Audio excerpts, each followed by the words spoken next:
Hey music friends, this is Davi Vasc. I'm a music composer for games and I've heard a bunch of Blasphemous tracks on live streams and whatnot, but now with the recent Blasphemous 2 DLC that everybody is talking about and everybody is saying that is the best Blasphemous music yet, we have to make a dedicated video on some Blasphemous music. So this one is Semblante Cautivo from the Blasphemous 2 DLC Mea Culpa.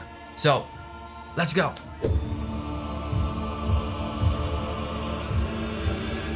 Oh, a choir, are you kidding me?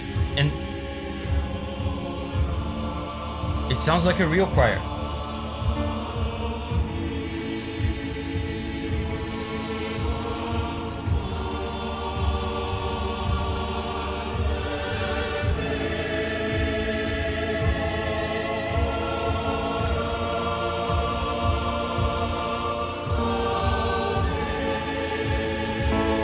Tense chord.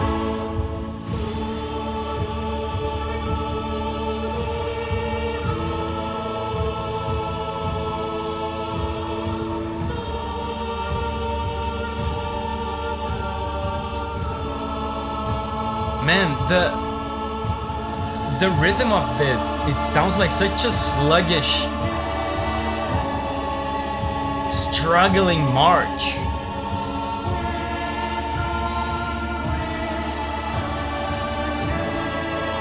It's almost like there's a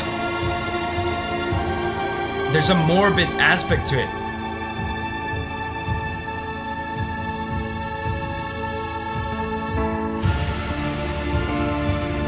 Oh.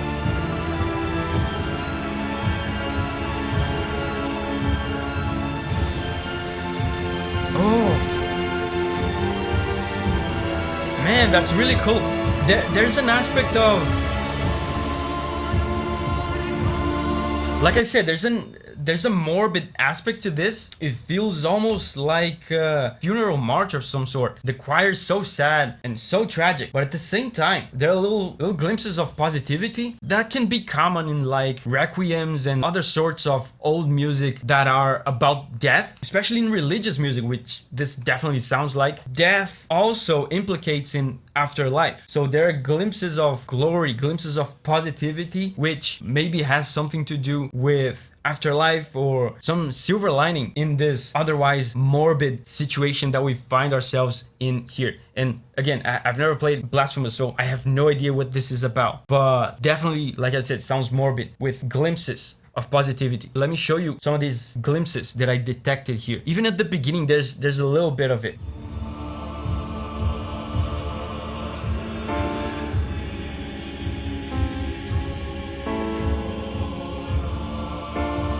Not yet. Tense.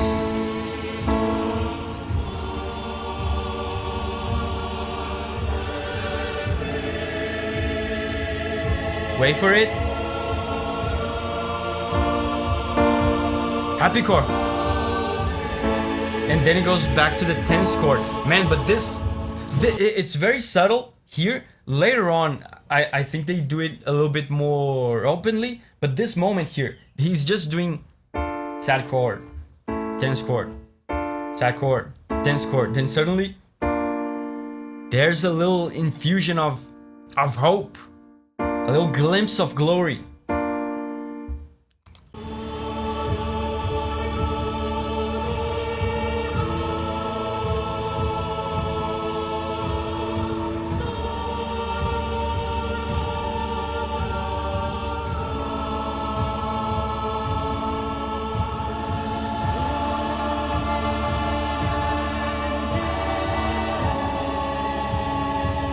And I just noticed the melody itself on the choir. It's pretty stale. It's pretty apathetic. It does sound morbid.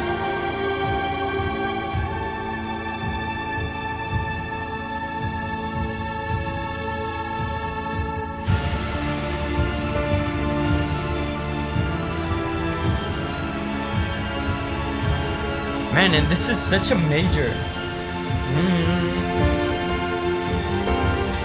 This is what I was talking about.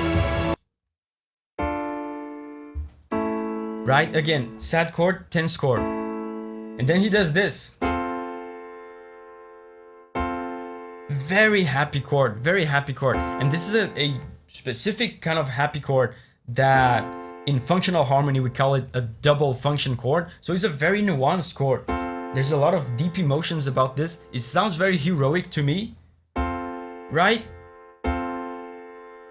That's interesting. But I was saying, man, this sounds like such a major step up from the other Blasphemous music I've heard. I've heard on stream the entire soundtrack of Blasphemous 1 and the entire base game soundtrack of Blasphemous 2. I don't remember it being like this high production quality. There's a real ass choir with real ass strings. At least it sounds real to me. If these are samples, those are some very impressive digital samples. But let me show you the heroic chord again.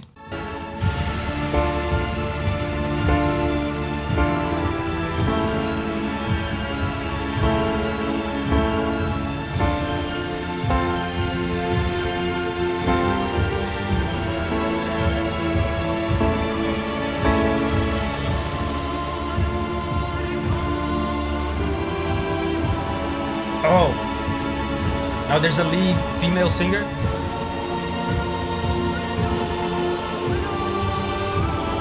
Oh.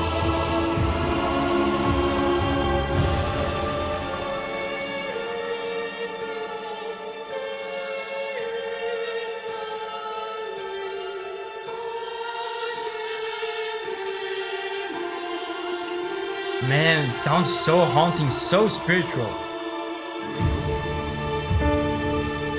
And this has something in something.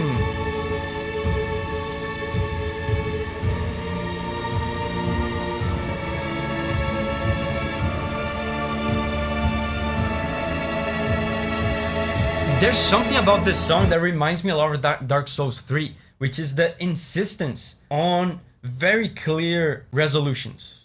It keeps building tension, right, with the tense chord, and then resolving, and it rests a lot on the home chord, on the resolution chord.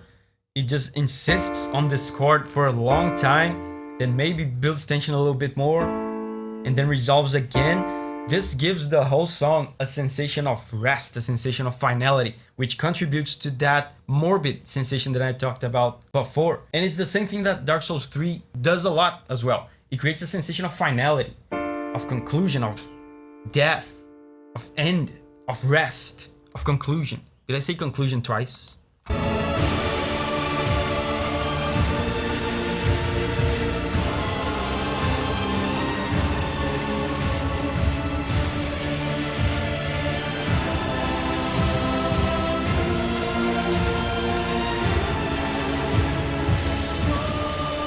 Right? With the resolution, it always comes back.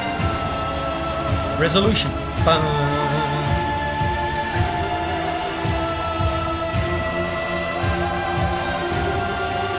Resolution.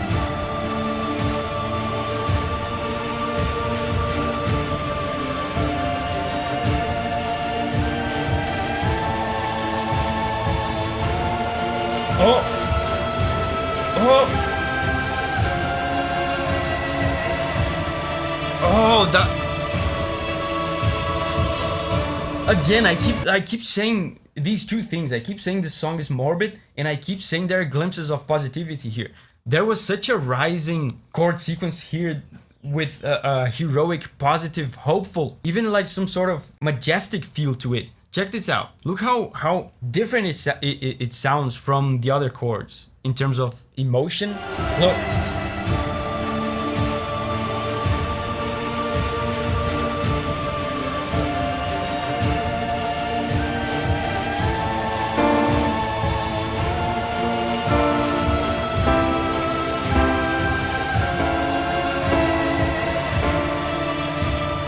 Did you see the happy chords?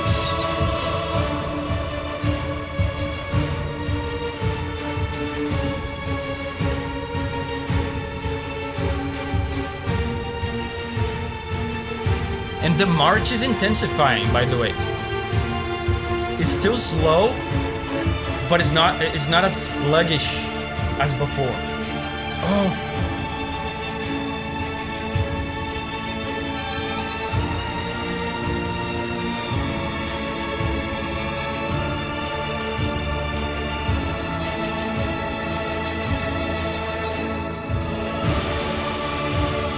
amazing violin, man. There's so much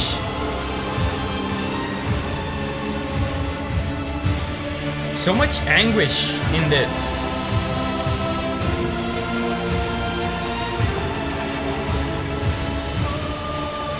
And the fact that the march just keeps going is like such a relentless march forward that keeps going. The rhythm is unstopping. It just keeps driving forward.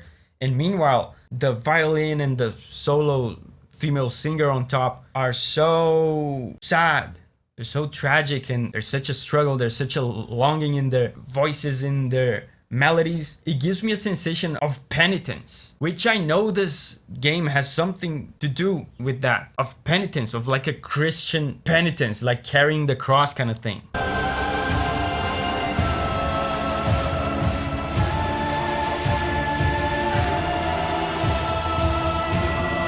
And this part almost feels like harmonically, feels like a loop. They always loop back to the home chord, to the resolution. And it's an unending cycle. Oh! The glorious rise again. Glorious rise.